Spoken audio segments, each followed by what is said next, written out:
Namaste, and welcome to our continuing series on the life divine with our beloved Ranga. We are on page 382, beginning with the sentence, "The first difficulty for the reason," and this is in the chapter, "The Eternal and the Individual." Sri Aurobindo will establish here in this chapter that a conception which is quite contrary to many systems of philosophy or religion, where they feel that the individual is not something eternal. The individual is born and dies, and that's the end of his existence. So Sri Aurobindo is going to correct that impression and say that no, the individual is also eternal. The divine soul is eternal, so is the individual soul eternal. It's not something transient and live only for a short time. So that's what he is discussing. The first difficulty for the reason is that it has always been accustomed to identify the individual self with the ego and to think of it as existing only by the limitations and exclusions of the ego. If that were so, then by the transcendence of the ego, the individual would abolish his own existence. Our end would be to disappear and dissolve into some universality of matter, life, mind or spirit, or else some indeterminate from which our egoistic determinations of individuality have started. But what is this strongly separative self-experience that we call ego? It is nothing fundamentally real in itself, but only a practical construction of our consciousness devised to centralize the activities of nature in us.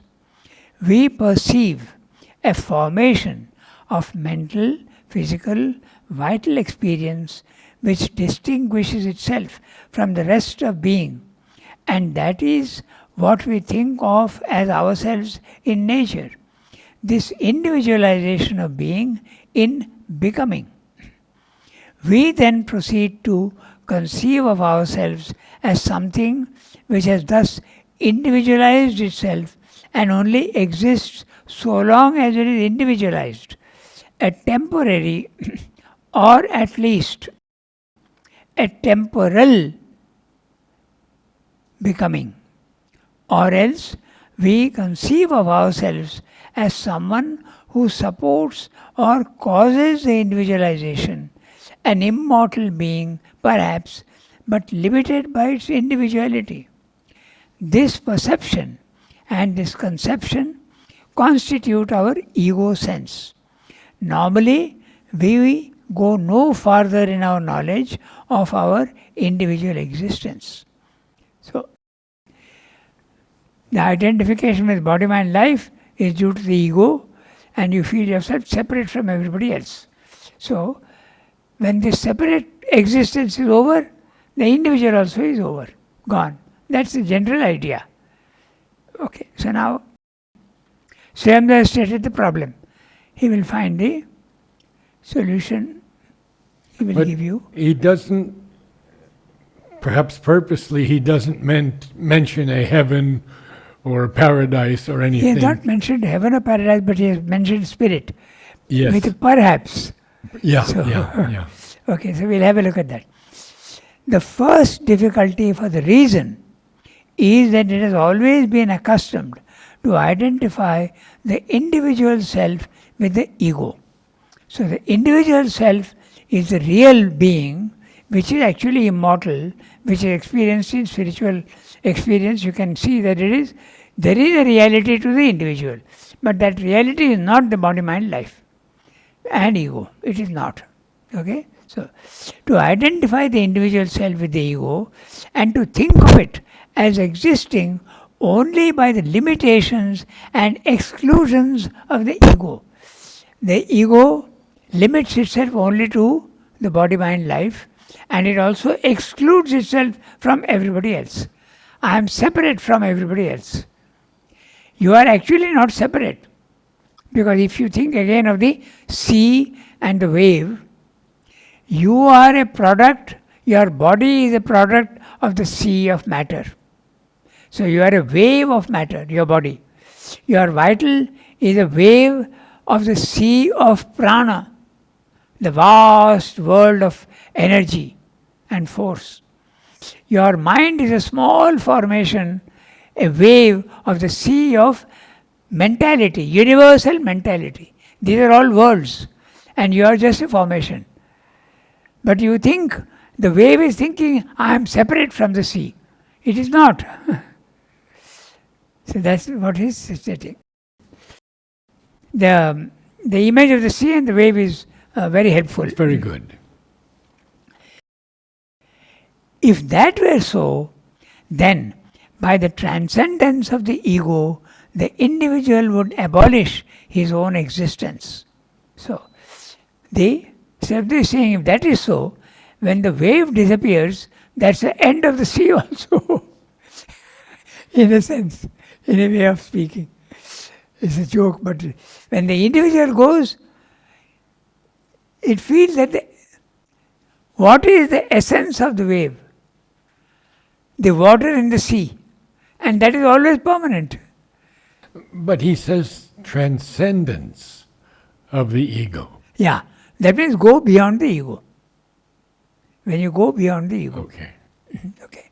And that can be in spiritual experience also. He will tell you that later. Okay. So, if that were so, then by the transcendence of the ego, transcendence meaning going beyond the ego, the individual would abolish his own existence. Our end would be to disappear and dissolve into some universality of matter. There you are. The universality of life, the universality of mind, or spirit, or else some indeterminate from which our egoistic determinations of individuality have started. So he is including the materialist who thinks that you are body, mind, life, but is also including the person who believes that there is spirit, there is God, but our individuality will disappear. God may be there, but we will disappear. So he is including that also, or spirit, okay, or else some indeterminate from which our egoistic determination of individuality have started. He is keeping it vague. It could be matter, it could be life, it could be mind or spirit, or else something unknown from which we have come. So he is keeping it unknown. He is leading you slowly to the truth. Now, but what is this strongly separative self-experience that we call ego? It is nothing fundamentally real in itself, but only a practical construction of our consciousness devised to centralize the activities of nature in us. If the ego is not there, he has discussed ego and, oh no, that's in another place. Okay. He will also discuss memory and ego later on. So you feel, if the ego is not there in somebody, okay, it will be a very haphazard action. Just like the animal lives only for food, sleep and sex. But in man there are so many other activities, but those activities will not be coordinated unless the ego is there. The ego is that which makes you feel that I am today what I was yesterday. That's why very often people also mistake it for memory. They say memory is the most important thing. But here is a chapter later on where it discusses memory and ego. It's a very interesting chapter. The memory can disappear, the ego can remain. The ego can disappear, memory can remain. All sorts of interesting cases are there. But that is for later. But what is this strongly separative self-experience that we call ego? It is nothing fundamentally real. fundamentally real. It is real in the temporal world. So long as it lasts, it's a fact. Okay? In itself. But only a practical construction of our consciousness devised to centralize the activities of nature in us. The activities of nature, your body reactions, your vital emotions, and your mental thoughts. So the same person is having the mental thoughts who had the emotional and also my body actions. It is coordinating all. If the ego is not there, there may not be any coordination. Now, you made a statement and you said it is the temporal world. Yeah. Is that synonymous with body, life, mind? Mind, life, mind is temporal. Yeah. It's So, we could say this first stage is the temporal world stage? Yes, yes, You often describe different degrees. yes. But the word temporal made a lot of sense to me. But temporal is only here. Only here, yes. Yeah, only here in the physical world. Yes. Because the moment you go above the mind, Yeah, there is no time. right. So therefore it is not temporal. Nothing temporal, yes. You must remember that the self is immutable, eternal, infinite. So in the worlds above, there is no time, there is no temporality. There is no transience. We perceive a formation of mental, vital, physical experience which distinguishes itself from the rest of being. Rest of being means the world. Our mind, our life, our body is very separate from your mind, your life, body and yours. I know nothing about you. Okay? But you can rise to a level of consciousness where you feel that the whole world is part of me. Or I am part of the world. But that experience is when you get rid of your ego. Okay, so we perceive a formation of mental, physical, vital experience which distinguishes itself from the rest of being. The rest of the world, if you want. Rest of being, here being means existence. And that is what we think of as ourselves in nature. This individualization of being in becoming. Being is a static permanent and the becoming is the transient, impermanent body, mind, life. Matter, life, mind. Okay? Being and becoming, they are opposites. Being is static, real, and becoming is, in the physical world, transient, in motion. Your mind, your life and your body are the becoming. But is that becoming not something happening? Yes, it's happening. Mm-hmm. But all the events So are it's not a negative state. Pardon? It's not a negative state. No, no. Yes. Why should it be negative? Well, becoming. Yeah. The becoming means in movement. Above in the physical world there is no movement. Mm-hmm. So, this individualization of being in becoming. We then proceed to conceive of ourselves as something which has thus individualized itself. See, again he's saying something which has individualized itself. He's keeping it perfectly vague. Actually it is spirit.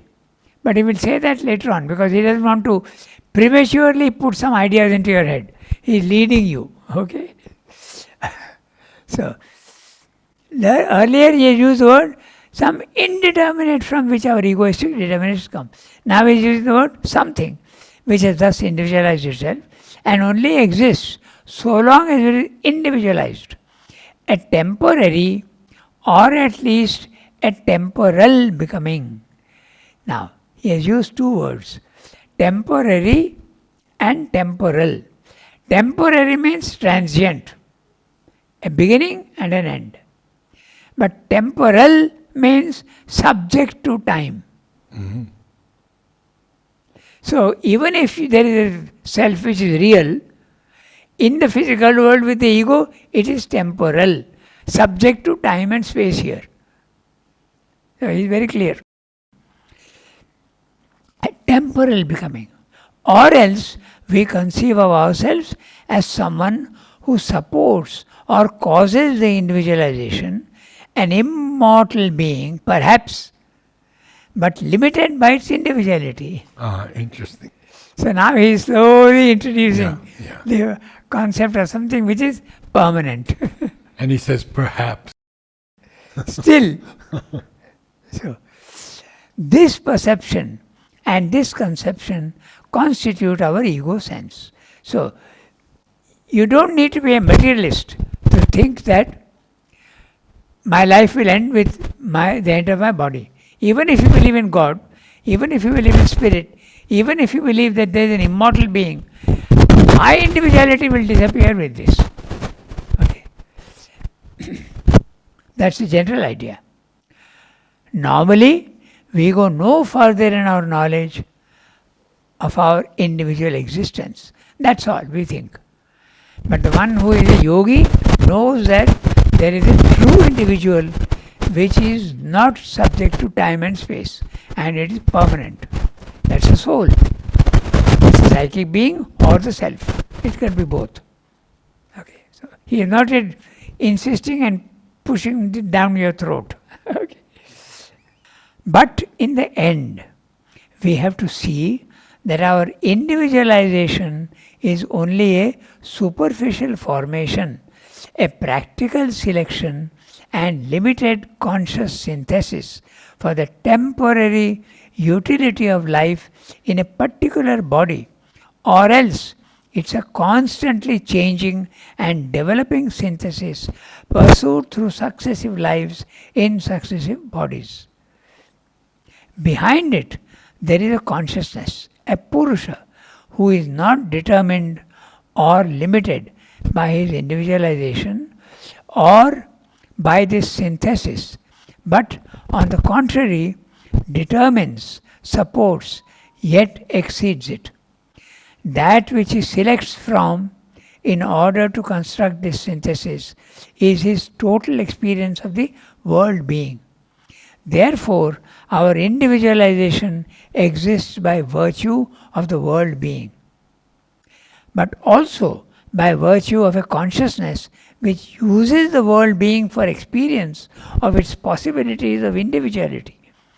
These two powers, person and his world material, are both necessary for our present experience of individuality. If the Purusha, with his individualizing synthesis of consciousness, were to disappear, to merge, to annul himself in any way, our constructed individuality would cease because the reality that supported it would no longer be in presence. If, on the other hand, the world being were to dissolve, merge, disappear, then also our individualization would cease, for the material of experience by which it effectuates itself would be wanting. We have then to recognize these two terms of our existence, a world being and an individualizing consciousness, which is a cause of all our self-experience and world experience. Okay. So, we go back to our idea of the sea and the wave. It will help a lot. He is saying instead of sea, he is using the word world being and individual. The world being can be matter. The world being can be prana, the pranic life, universe of life, and also the universe of mind. So, that's what he's saying. Now we go sentence by sentence and see. He's also using the word synthesis. You have to see what he means by that. But in the end, we have to see that our individualization is only a superficial formation, a practical selection and limited conscious synthesis for the temporary utility of life in a particular body. Or else it's a constantly changing and developing synthesis pursued through successive lives in successive bodies. So what does he mean by this? Big sentence. We have to go phrase by phrase. But in the end, we have to see that our individualization, the body-mind life, okay, is only a superficial formation, a practical selection and limited conscious synthesis. So, the soul chooses the body. If I come into this body at this place, I will be able to fulfill the purpose of my life in my next life. So you choose. But there is also the vital. So the vital also is selected. If the soul is very, very developed, it actually builds its own body-mind life. That's what happened with mother. She actually selected her own mother because that would be the most useful for her. So the soul selects. Usually the soul, if it is not very developed, it selects the circumstances of life and it knows where it would take birth, those circumstances will be fulfilled. So, but it is a conscious synthesis. Synthesis of what? Of matter, of light and of mind. So it selects each of these in a very general way and makes a synthesis of them. And then takes birth. Okay? A practical selection. Yes. And It's limited, yes, a selection. Yes, it selects. This is where I will be born. And then it takes birth again. And it always selects from that elevation where it's at The rest. psychic world. Psychic world. The psychic world. It reviews its life, sees what it has to learn in the next one, and then chooses the place and time and parents where its fulfillment of the next life will be managed well. That's what it does. So it selects. And the synthesis of your mind, life and body. What is the combination? Okay? Then he has that other thing where he says successive lives in successive bodies. Yes. Yeah. That's the next part. And why does it do that? For the temporal utility of life in a particular body. It is selecting that. If I come here, that will be useful to me in my next life. In a particular body. Okay, so, or else, another possibility, or else it is constantly changing and developing synthesis pursued through successive lives in successive bodies. So either it's a one-time life, it selects, or it knows that it is a succession of lives. But there again, it goes on selecting each time. So both the possibilities he is discussing. I'm not quite sure of the first possibility. The first part is only a supposition. Okay. It doesn't actually happen. Right, got it. He is discussing, he is telling you, he is leading you. It could be this, it could be this. Then he will tell you that it is always this. Okay, so it's a supposition in successive bodies. Behind it, there is a consciousness, a Purusha. Now, the word Purusha is consciousness, but it's always a conscious being, a person being. The Jivatman is an individual soul. It's individual. It need not be limited. It can be unlimited, it can be vast, but it is the true individual. The individuality is different from the universality. The individual can become universal, but is still an individual. For instance, if you are experiencing the cosmic consciousness, you are conscious that you are experiencing the cosmic consciousness. That's the individuality. But there is another case where there is no individual at all. He can also disappear entirely. And you become the universal. That's a Buddhistic aim. Disappear entirely. Become the universal. Okay, so that which he selects from in order to construct this synthesis is his total experience of the world being. That which he selects from, what he is selecting, his body is being selected from matter, and that's a total world being. He is selecting his vital from the vital world, which is the whole world being. So the world being can be material, the world being can be pranic, the world being can be mental. And the individual selections, I take a little bit and make a pot. It's a selection. So he's selecting all these things and finding the body that he can experience. Yeah, he comes down and experiences, and the experience is only gaining experience and growing in consciousness. Because only this world is an evolution. There is no evolution at the higher levels. So if you want to grow, you have to be born in the physical world. That's our idea. It's not that there is no evolution at all, but it's very, very, very, very slow. So for all practical purposes, you can say that there is no evolution in the higher. So you have to say that even in the spiritual planes, there can be evolution, but there is absolutely no evolution in the supramental. It is permanent. Okay, so therefore, our individualization exists by virtue of the world being. So we exist only because the world is there. Clear. Our body exists because matter is there. If matter is not there, our body is not there. Can't be made. The wave cannot exist without the sea. That's our point. Whether it be material, whether it be vital, or whether it be mental. You need the world for a body-mind life. And now we're seeing that the whole formation of the world through this Webb telescope, science has to rethink everything. It is doing that. It's doing that. It's already doing that. Yes. Of course, all our ideas have to change. And even from the spiritual plane of consciousness, it has to change. There is constant change. You have to go on changing until you arrive at the final. And then the question arises, is there ever a final?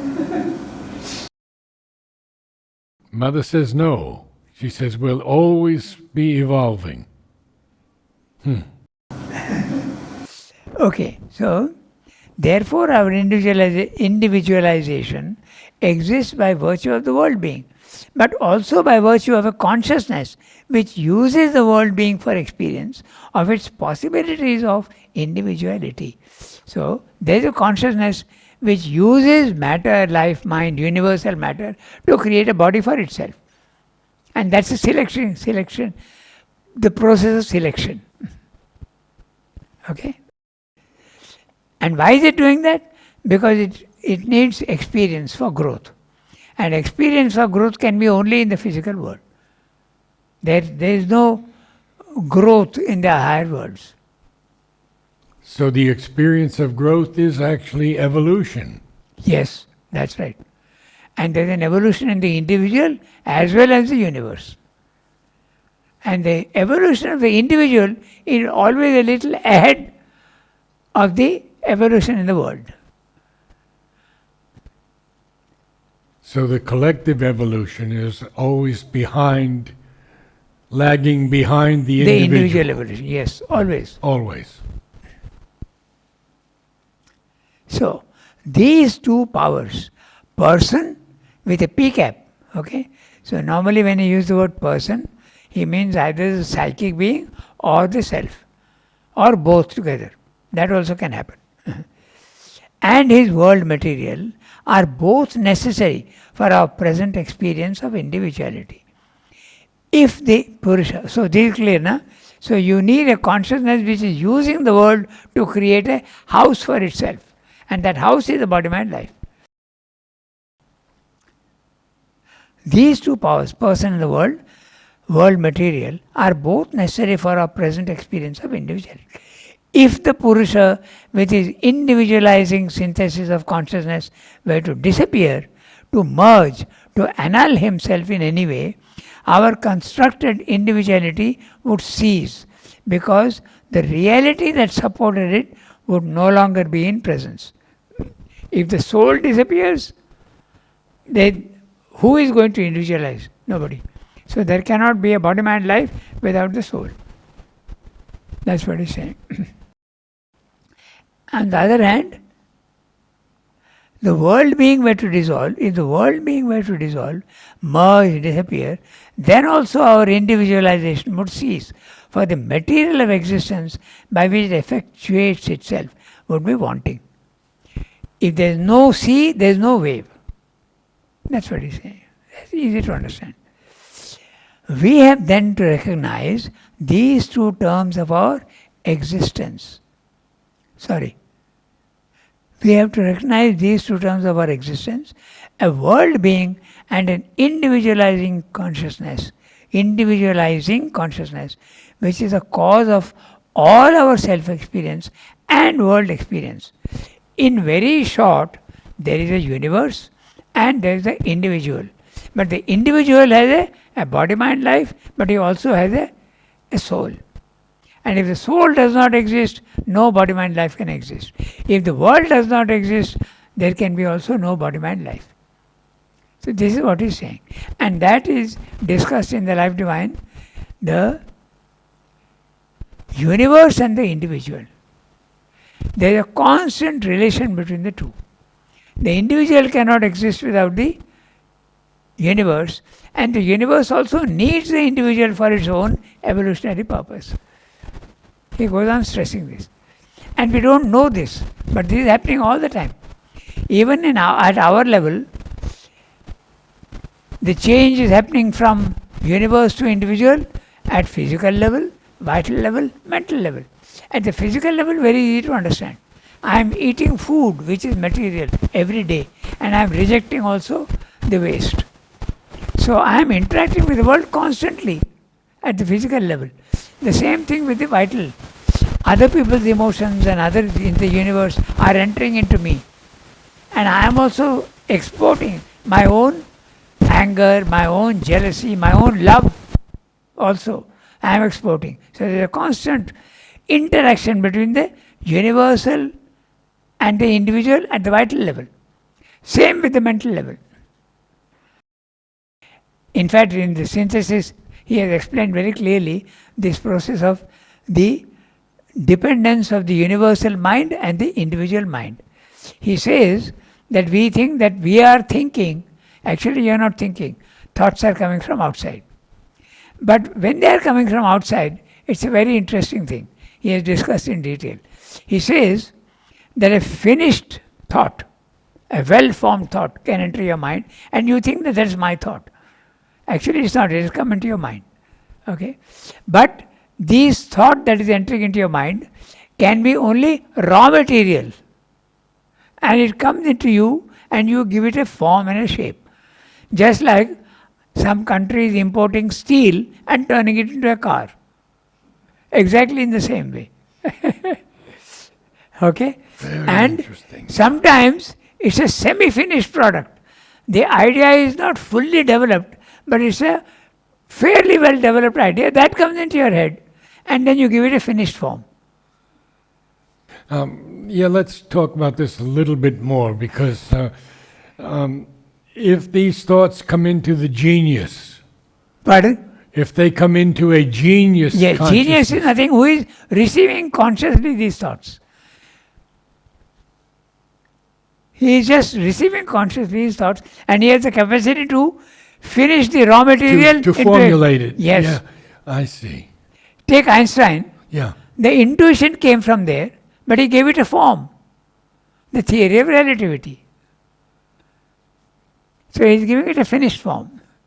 And others who receive it in vision or in sleep. Yes. Those are the indications given to you for doing what you have to do. That's the thing. Wonderful. He has used these images are not mine, they're his images. Raw material, semi-finished product, all coming, and you are giving it a form. But you are also exporting your thoughts. So what thought you are having, somebody else may receive in far off Italy or Germany. Because the whole world is one. Thoughts don't travel in time. They travel outside time and space. So it's very interesting with this chat GPT now. Oh, so much is happening at a tremendous speed. It's incredible. Yeah. All the data that has been fed into it, Yeah. it has the capacity to use it. That's the chat GTP. So that's why immediately, if you ask it to do something specific, it will do it in no time at all, because it has all the data, and it's a what you are doing slowly, it does very fast. And not only that, you don't have all the data. You don't have scientific data. You don't have. I may not have spiritual data. I may not have poetry data, or I may not know anything about other sciences. But this computer, all the data has been fed in. So it immediately accesses all this information and gives you what you want. If you tell it, write me a poem in the Shakespearean style, it will do that.